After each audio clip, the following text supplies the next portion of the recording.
Tänane sünnipäev on muidugi eriline sünnipäev.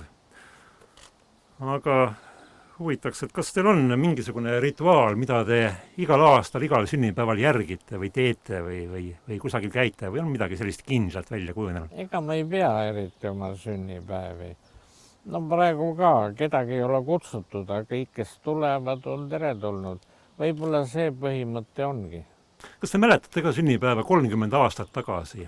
Et siis oli selline hästi, ütleme, tähendusrikas aeg Eesti jaoks. Kuidas te pidasite sünnipäeva siis?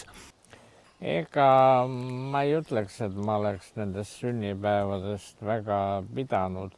Nii nagu ka praegusekski. Ikka on olnud see põhimõte, et kes tahavad, need tulevad ja nad on teretulnud ja see ongi kõik.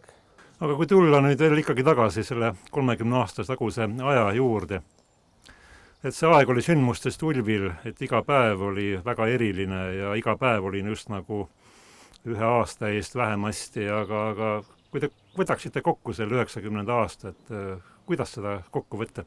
Kas teil ei tundunud ka praegune päev on sündmustest ulvil? Näete, kui palju rahvast siin ringi liigub ja isegi sellised valged lauad on püsti pandud, nii et iga aeg on sündmustest tulvil, kui seda tahetakse niimoodi näha. Mina tahan näha. Rääkides siin tänase päeva poliitikast laiemalt, isegi mitte sellest praegusest konkreetsest poliitareenist, siis mis üldiselt teid praeguses poliitikas rõõmustab ja mis pahandab või kurvastab? Ma vaatan seda rohkem kõrvalt, aga sellest on ka kasu. Kas praegused tänased noored poliitikud on midagi õppinud, ütleme, teie põlvkonnast, nendest nõnda öelda Eesti riigi algusaegade tegijatest? On nad midagi üle võtnud teilt? Iga inimene peab oma ette õppima, nii head kui halba ja nägema seda poliitikat oma silmadega, nii nagu temale paistab, aga lõppkokkuvõttes ikkagi, kui ta seda näeb, siis on see hea, aga neid sageli ei nähta ka.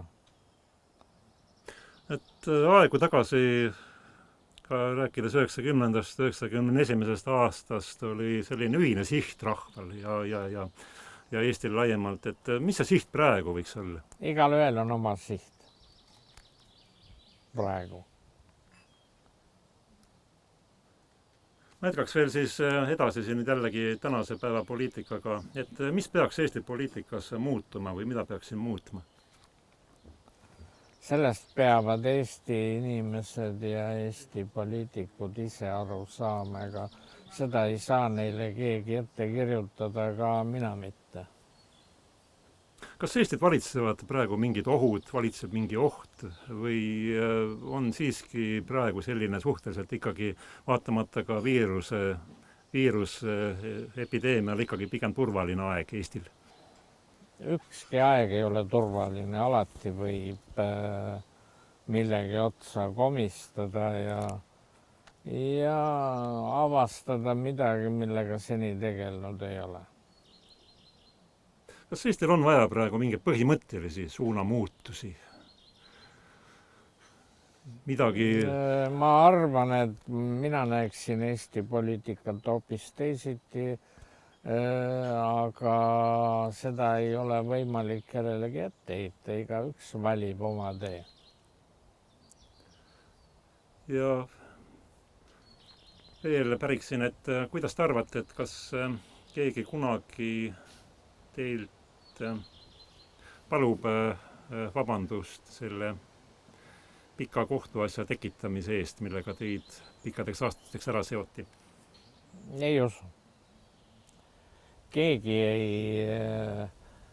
taha tunnetada, kuidas need asjad on. Ja lõppude lõpuks ega see, mind ei ole ju keegi süüdi mõistnud. Iseasi on muidugi see, et mind ei ole ka õigeks keegi mõistnud. Mida võiks inimesed praegusest keerulisest siiski ajast, mil viirushaigus ikkagi ei ole veel lõplikult taandunud, õppida? Kas meil oleks sellest midagi õppida? Kindlasti. tuleb olla ettevaatlik ja tuleb ennast hoida ja teisi inimesi ka hoida, sest et ega see ei ole ainult selle inimese asi, kes võib haigeks jääda, vaid ka tema naabrite, sõprade, tuttavate asi. Kas on teil ka mingisugune sõnum, soov, mida võiksite Eesti rahvale öelda edasi öelda? Mingi selline? Eesti rahvas peab ise hakkama saama, mina olen oma töö teinud. Aitäh ja palju õnne veel kord! Aitäh! No seda on väga keeruline öelda, mis ta teeb eriliseks. Ma arvan, et